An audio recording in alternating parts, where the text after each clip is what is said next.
Hi there. Today we'll be talking about pivot doors and side lights, how to decide the width of your pivot door, and whether to use the same incorporated side light with the door or separate. Let's talk about the width first. When choosing the width, I like to use the process of elimination.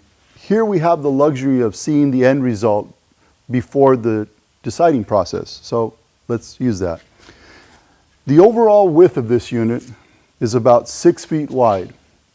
This pivot door is 4.5 feet wide. I like the proportions.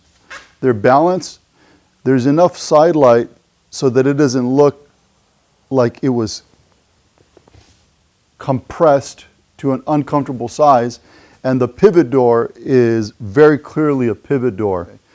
So when considering using separate side lights, a major consideration is the integration. For instance, this is all one piece. It's all powder coated the same finish. In this particular door, the door itself has been powder coated, so it's all one unitized piece aesthetically as well as structurally.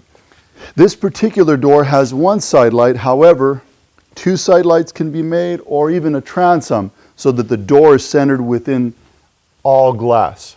If you'd like information on getting your pivot door and making your entryway a major success that's unforgettable to every visitor, please give us a call or fill out the contact form and we'll call you. Thank you.